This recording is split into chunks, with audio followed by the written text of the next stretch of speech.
Good evening, everyone. This is your evening news recap. I hope all of you guys are having a wonderful day. My day is pretty all right. Today is August 2nd. It is August 2nd. That is crazy. And it is Saturday. Hopefully, all you guys are having a wonderful weekend. Mine's been pretty all right so far. Today is also episode 123, which I think is pretty cool. But anyways, this is your nightly news podcast on all the news throughout the day that I come across, giving you my take as somebody who aspires to be a politician in the near future. Hopefully all you guys are doing wonderful. I am doing solid.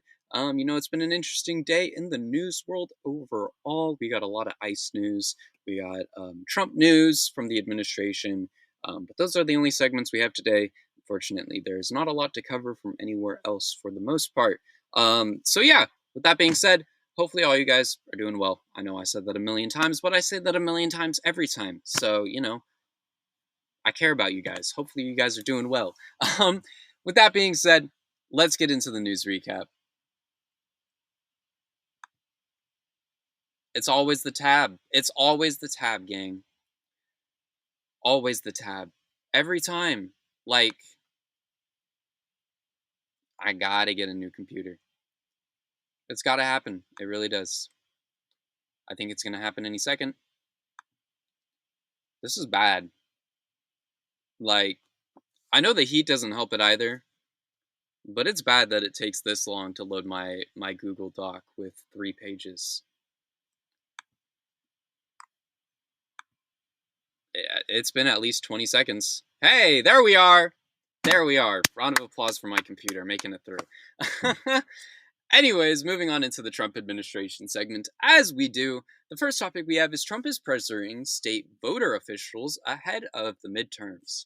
Trump is pressuring state voter officials for election integrity, particularly in Colorado, where Republican election officials are receiving calls and texts from GOP consultants working with the administration. Jeff Small, the consultant, has indicated he is working with Stephen Miller to coordinate an implementation of Trump's election executive order.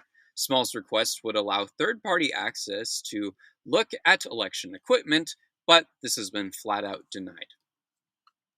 Trump and Stephen Miller especially need to stay far, far away from voting machines. I mean, the midterms 100% need to be free and fair elections.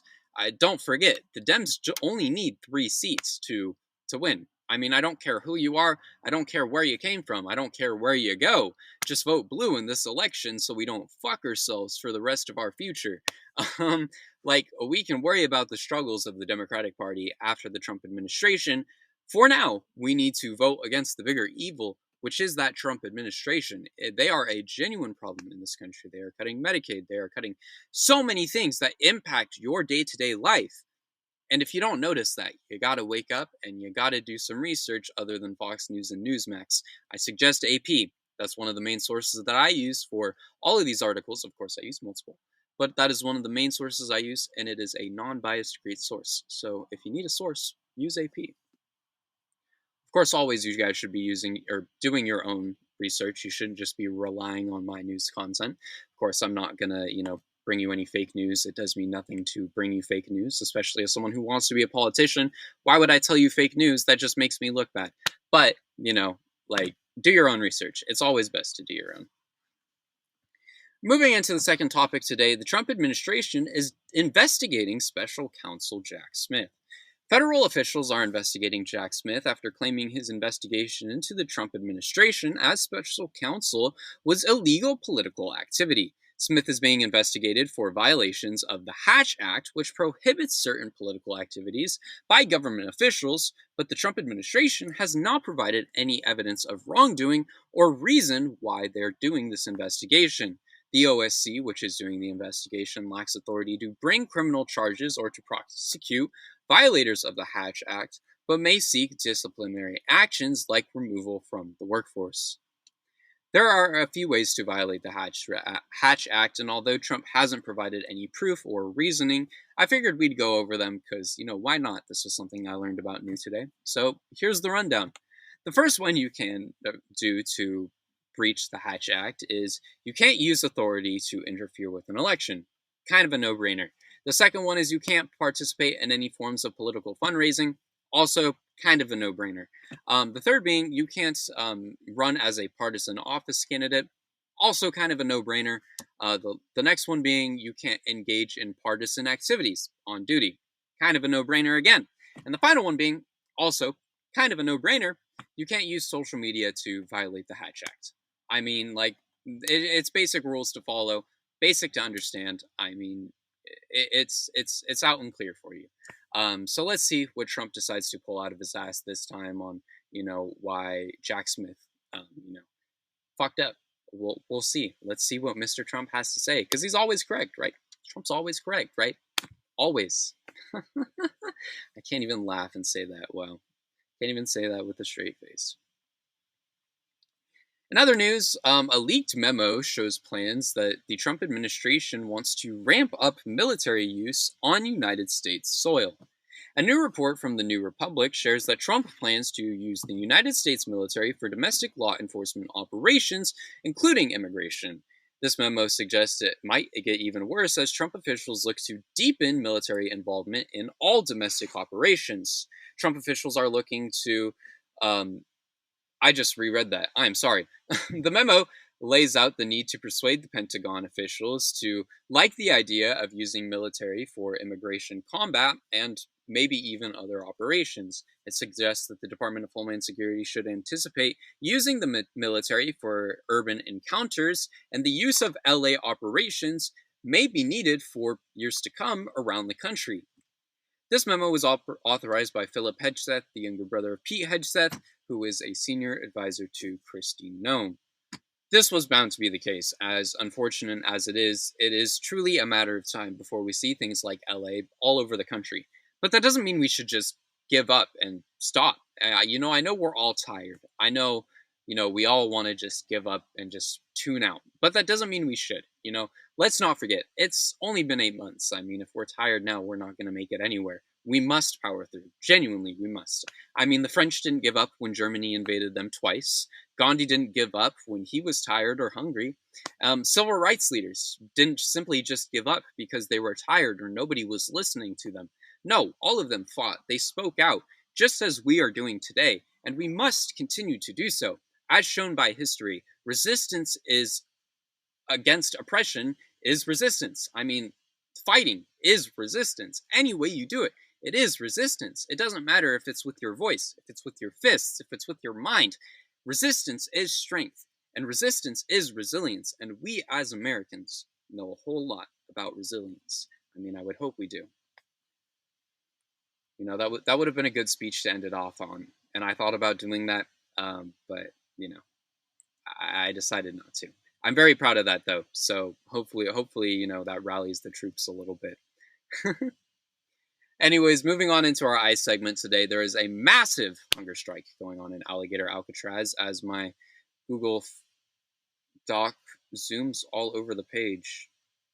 I'm trying to read this, and it's scrolling up instead of down. What the heck? What the heck, guys? What the heck? Okay, I got it. We're dragging with the scroll bar. There we go. There we go. Let's get into it. A massive hunger strike is happening in Alligator Alcatraz. A hunger strike has entered its 11th day in Alligator Alcatraz as detainees protest the inhumane and dangerous conditions in the facility. Oh my gosh. I need a new computer. It is. I know I say that like every day, but it is genuinely bad, gang. Like, I genuinely can't even scroll on this page. Like, I'm gonna start ranting and raving about that. Holy, like it is hot as balls outside, and I just scrolled all the way to the top of the Trump administration segment. It's only 91. Is it? We're going outside. Quick little transition here. Hopefully this helps. Quick little scenery change. Hopefully that helps with. Now it's bright as hell. Hopefully the lighting's bad, but what are you gonna do about it? Sorry, my finger was just on the camera. Okay, let's get into it finally, if I can. We're gonna do this. A hunger strike has entered its 11th day in Alligator Alcatraz as detainees protest the inhumane and dangerous conditions. One detainee, Pedro Hernandez, was hospitalized during the strike but still refuses to eat any food.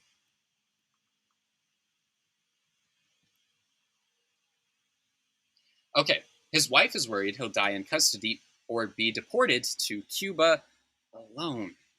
Alone, alone, alone. I am so sorry. I wish I didn't do these in one take sometimes.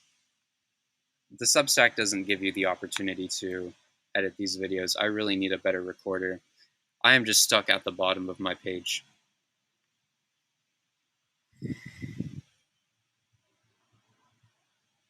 This sucks. I feel bad. Like, we could have been done a long time ago. You guys should probably skip ahead in the video. I'm not gonna cut this out. You guys are getting the full experience here. This is how you guys know I'm real. Sorry. I probably should. It just scrolled all the way back to the bottom again. You have got to be kidding me, bro. Oh my gosh.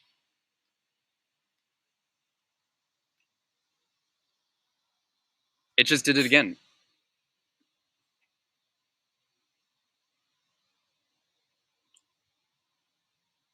This sun is making... I can feel the sunburn happening on my ear. Holy.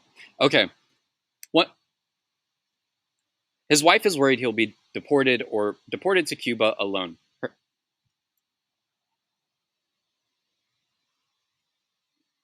Really?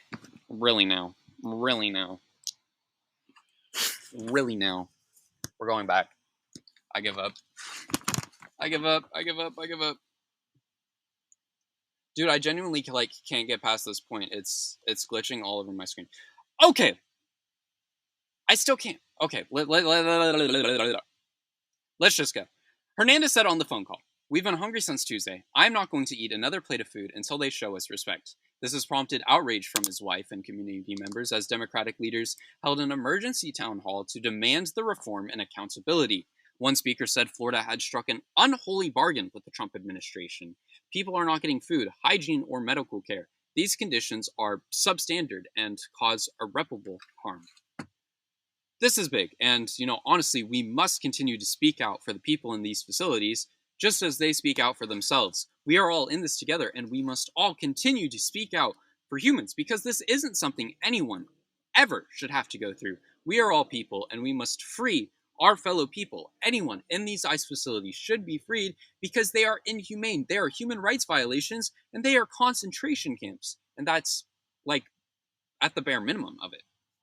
Moving on to the next segment, as we can hopefully get through the rest of this. I am so sorry, guys. A court is keeping a freeze on Southern California ICE patrols.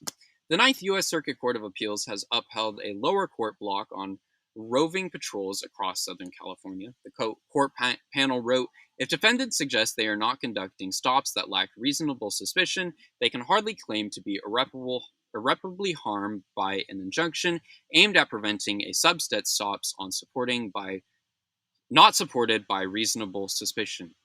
The ruling leaves in place a temporary restraining order barring the masked and armed agents from snatching people off the streets without reestablishing reasonable suspicion. This is great news and a huge step to hopefully stop racial profiling within ICE, but I don't think it'll work, unfortunately. Most of ICE believes that only the president matters when it comes to, enforcing the immigration through this country. And if Trump doesn't say it, they probably won't listen, illegal or not, which is fucking disgusting, to say the least. This is a huge problem and proof of why ICE needs to be ended in this country. They are a racist Gestapo, and that is really just the bare minimum. They are one of the main problems in modern day United States of America, and it needs to stop. It really does. Moving on to the final topic of tonight. We are hopefully making it through. As ICE is growing their campaigns to, hire more agents throughout the agency. ICE is going to start flooding social media feeds and so much more as they move to increase recruitment. Ads are already planned for YouTube, Snapchat, Hulu, Amazon Prime, and more as the campaign looks to hire 14,000 agents, attorneys, and other workers. On the One ICE ad reads, America needs you. America has been invaded by criminals and predators. We need you to get them out. ICE currently has 20,000 employees. This push looks to increase that to around 35,000. For comparison, the Space Force, being the smallest military branch, has 16,000 members, and the next largest is the Coast Guard with 40,000. I can't wait to see these ads. Without a doubt, they will be propaganda filled and it will be hilarious. It really will be. You know, it's crazy that they are giving so much to these agents when we have teachers in this country who make less than that, who teach the future generations and still make nothing. Like, genuinely nothing. You know, what we should be doing is building a better lives for the people in this country, a better lives for the future of this country, yet we were paying ICE so much money to be a modern day Gestapo that genuinely helps the people. Never. It helps us. No, it actively harms us. It is, deporting the people who pick our fruits and vegetables. Like, they are a problem in this country that need to be stopped. With that being said, thank you all so much for watching this episode. I know we had a little bit of struggles. My apologies. Maybe I'll invest in an editor one day. I don't know how to do that.